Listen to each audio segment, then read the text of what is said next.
ನಮಸ್ಕಾರ ಸ್ನೇಹಿತರೆ, ಇದು ನಮ್ಮ 80ನೇ ಭೇಟಿ. ಇಂದು ನಾವು ಒಂದು ಹೊಸ ಪದ, ಅಂದರೆ ಬಹಳ ಹೆಚ್ಚು ಬಳಸ್ತೇವೆ ಅದನ್ನು, ಲೂಸ್ ಅನ್ನುವ ಪದ. ಆ ಪದ ಒಂದೇ, ವರ್ಡ್ ಒಂದೇ ಆದರೂ ಸ್ಪೆಲ್ಲಿಂಗ್ ನೋಡಿ, ಸ್ಪೆಲ್ಲಿಂಗ್ ವ್ಯತ್ಯಾಸ ಆದರೆ ಭಾಳಷ್ಟು ತಪ್ಪುಗಳಾಗ್ತವೆ. ನನಗೆ ಮೊನ್ನೆ ಒಂದು ಮೆಸೇಜ್ ಬಂದಿತ್ತು, ಡೋಂಟ್ ಲೂಸ್ ಹೋಪ್ ಅಂತ. ಈ ರೀತಿ ಮೆಸೇಜ್ ಇತ್ತು. ಅದು ಆ ಸ್ಪೆಲ್ಲಿಂಗ್ ಬಗ್ಗೆ ತಿಳ್ಕೊಳ್ಳೋಣ. ಲೂಸು ನೋಡೋದಕ್ಕೆ ಎಲ್ಲರೂ ಗೊತ್ತಿರೋ ಪದನೇ ಅಂದ್ಕೊಳ್ತೀವಿ. ಬರವಣಿಗೆಯಲ್ಲಿ ಭಾಳಷ್ಟು ಜನ ತಪ್ಪು ಮಾಡೋದನ್ನು ನಾನು ಗಮನಿಸಿದ್ದೇನೆ. ಅದಕ್ಕೆ ಆ ಪದವನ್ನು ಇವತ್ತು ಆರಿಸ್ಕೊಂಡಿದ್ದೇನೆ. ನೋಡಿ ಸ್ನೇಹಿತರೆ, my new trousers are loose. ನೋಡಿ, LOS ಲೂಸ್ ಅಂದರೆ ಅಡ್ಜೆಕ್ಟಿವ್, ನಾಮ ವಿಶೇಷಣ, ವಸ್ತುವಿನ ಬಗ್ಗೆ, ವ್ಯಕ್ತಿ ಬಗ್ಗೆ ಹೇಳೋದು. LOS ಲೂಸ್ ಅಂದರೆ ಕಳ್ಕೊಳ್ಳೋದು, ಮೇಯ್ನ್ ಅರ್ಥ. ಇದು ವರ್ಬಾಗುತ್ತೆ, ಬಹಳ ತುಂಬ ರೇರ್ ಕೇಸು. ಗೊತ್ತಾಯ್ತಾ? ಲೂಸ್ ದ ನಾಟ್, ಗಂಟು ಕಟ್ಟಿದರೆ ಯಾವುದೋ ಇದಕ್ಕೆ ನಾವು ಒಂದು ಯಾವುದೋ ಬ್ಯಾಗೋ ಏನೋ ಗಣ್ಣದ ನಾಟನ್ನು ಹಾಕಿದರೆ, ಗಂಟು ಹಾಕಿದರೆ ಅದನ್ನು ಲೂಸ್ ಮಾಡು. ಗೊತ್ತಾಯ್ತಾ? ಅದಕ್ಕೆ ಲೂಸ್ ದ ನಾಟ್, ಗಂಟನ್ನು ಸಡಿಲ ಮಾಡು ಅನ್ನೋ ಅರ್ಥ. ಇದು ಸಡಿಲ ಮಾಡು. ನೋಡಿ, ಇದು ಕಳ್ಕೊಳ್ಳೋದು. ಲೂಸ್ ಅಂದರೆ ಕಳ್ಕೊಳ್ಳೋದು, ಇದು ಸಡಿಲ ಮಾಡು ಬಹಳ ರೇರ್ ಕೇಸು. ಅದಕ್ಕೆ ನಾವು LOS ಲೂಸ್ ಅಂದರೆ ಸಡಿಲ, ಅಂದರೆ ಲೂಸ್ ಆಗಿರೋದು ಅಂತ ಹೇಳ್ತೀವಿ ನಾವು. ನೋಡಿ, ನನ್ನ ಶರ್ಟ್ ಲೂಸು, ನನ್ನ ಪ್ಯಾಂಟ್ ಲೂಸು ಅಂತ ಹೇಳ್ತೇವೆ. ಅದ್ರ ಬಗ್ಗೆ ತಿಳಿಸ್ತೇನೆ ತಮಗೆ. ನೋಡಿ, ಟ್ರೈ ಅಗೈನ್, ಪುನಃ ಪ್ರಯತ್ನ ಮಾಡಿ. ಯಾರೋ ಹುಡುಗ ಯಾವುದೋ ಕಾಂಪಿಟೇಟಿವ್ ಎಕ್ಸಾಮ್ ಏನೋ ಬರೆದಿರ್ತಾನೆ, ಅವನಿಗೆ ಅದರಲ್ಲಿ ಫೇಲ್ಯೂರ್ ಆಗಿರುತ್ತೆ. ಡೋಂಟ್ ಲೂಸ್ ಹೋಪ್, ಪುನಃ ಪ್ರಯತ್ನ ಪಡು. ಗೊತ್ತಾಯ್ತಾ? ಹೋಪನ್ನು, ನಿನ್ನ ಆಶಾವಾದವನ್ನು ಕಳ್ಕೋಬೇಡ, ನೀನು ಸಕ್ಸಸ್ ಆಗ್ತೀಯ ಅಂತ. ಲೂಸ್ ಹೋಪ್ ಅಂದರೆ, ಡೋಂಟ್ ಲೂಸ್ ಹೋಪ್ ಅಂದರೆ ಇಟ್ ಇಸ್ ಎ ಪ್ರೇಸ್. ಇದು ಎನ್ಕರೇಜಿಂಗ್ ಪ್ರೇಸ್. ಇದು ಡೋಂಟ್ ಲೂಸ್ ಅಂದರೆ ನಿನ್ನ ಆಶಾವಾದ, ನಿನ್ನ ಆಸೆಯನ್ನು ಕಳ್ಕೋಬೇಡ, ಹೋಪನ್ನು ಕಳ್ಕೋಬೇಡ ಅಂತ. ನೋಡಿ, ಇಲ್ಲಿ my new trousers are loose. ನಾವೇನು ಮಾಡ್ತೇವೆ ಸಾಮಾನ್ಯವಾಗಿ, ಪ್ಯಾಂಟು ಅಂತ ಹೇಳ್ತೇವೆ, ಮತ್ತು ಕನ್ನಡಕ ಅಂತ ಹೇಳ್ತೇವೆ. ಕನ್ನಡದಲ್ಲಿ ಪ್ಯಾಂಟು, ಮತ್ತು ಸೀಸರ್ಸ್ ಅಂತೇವೆ, ಮತ್ತು ಸ್ಪೆಕ್ಟಕಲ್ ಅಂತೇವೆ. ಇವೆಲ್ಲ ತಪ್ಪು. ನೋಡಿ, ಹೀಗೆ ಟ್ರೌಸರ್ಸ್ ಅಂತ ಹೇಳಬೇಕು. ನಾವು ಪ್ಯಾಂಟ್ ಅಂತ ಹೇಳ್ತೀವಿ ನೋಡಿ ಸಾಮಾನ್ಯವಾಗಿ, ಅದು ಹಾಗೆ ಹೇಳಬಾರ್ದು.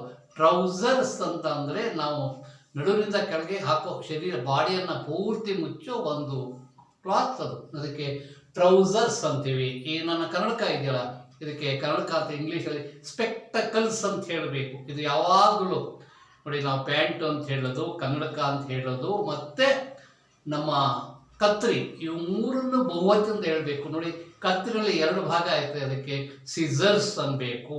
ಕನ್ನಡದಲ್ಲಿ 2 ಪೋರ್ಷನ್ ಇರುತ್ತೆ, ಅದಕ್ಕೆ ಸ್ಪೆಕ್ಟಕಲ್ಸ್ ಅನ್ಬೇಕು.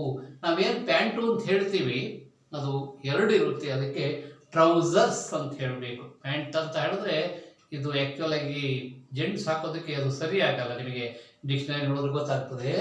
ಮೈ ನ್ಯೂ ಟ್ರೌಸರ್ಸ್ ಆರ್ ಲೂಸ್.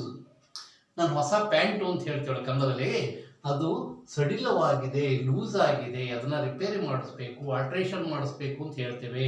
ನೋಡಿ, ಲೂಸ್ ಅಂದರೆ ಸಡಿಲವಾಗಿದೆ ಅಂತ ಅರ್ಥ. ನೋಡಿ, ನೋಡಿ, try again, don't lose hope, ಪುನಃ ಪ್ರಯತ್ನ ಪಡು. ಆಯ್ತಾ? ಆಸೆಯನ್ನು ಕಳ್ಕೋಬೇಡ. ಆಯ್ತಾ? ಹೋಪ್ ಇಟ್ಕೋ, ಹೋಪನ್ನು ಕಳ್ಕೋಬೇಡ ಅಂತ. ಹೋಪನ್ನು ಕಳ್ಕೋಬೇಡ, ಆಶಾವಾದಿಯಾಗಿರು, ಪ್ರಯತ್ನ ಪಡು ಅಂತ. ನೋಡಿ, my new trousers are loose. ನನ್ನ ಹೊಸ ಪ್ಯಾಂಟು ಸಡಿಲವಾಗಿದೆ. ಆ್ಯಕ್ಚುಲಿ ಪ್ಯಾಂಟು ಅಂತ ಹೇಳಬಾರ್ದು, ಅರ್ಥ ಆಗಲಿ ಅಂತ ಹೇಳ್ತಾ ಇದ್ದಾರೆ. My new trousers are loose.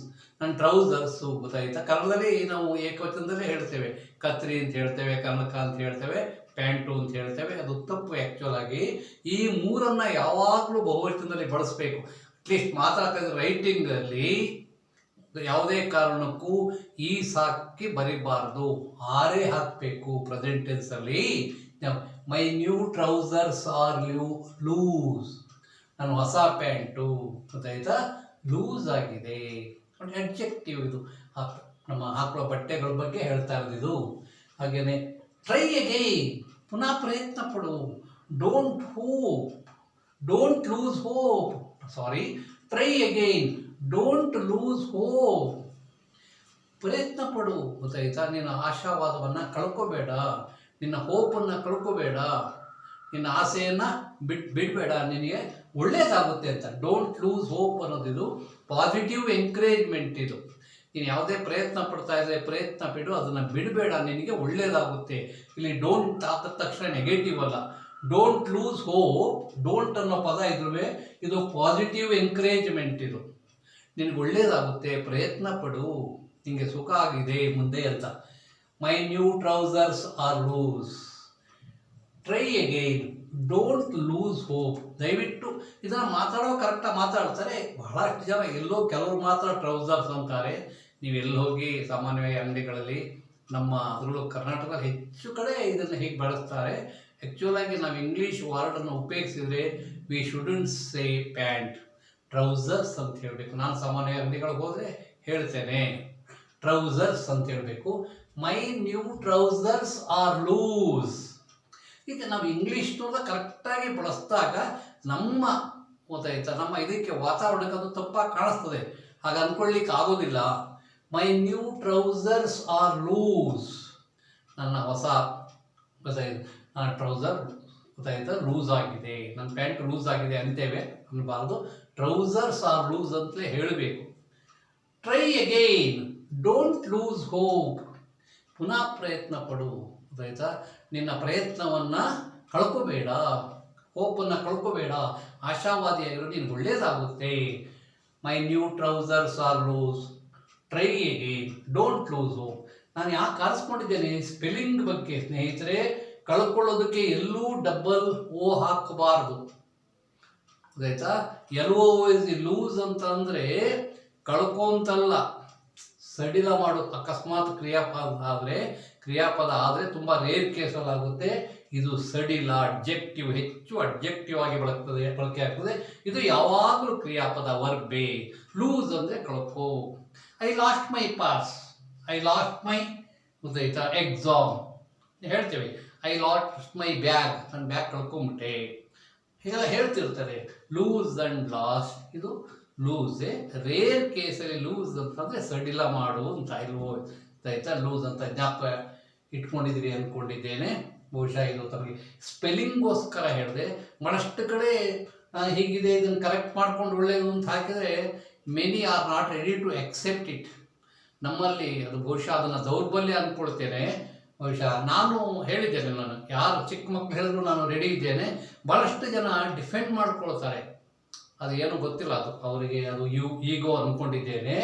ದಯವಿಟ್ಟು ಇದು ಸಡಿಲ ಅಂತ, ಗೊತ್ತಾಯ್ತಾ? ಕಳ್ಕೋ ಅಂತಲ್ಲ, ಇದು ಕಳ್ಕೋ ಅಂತ.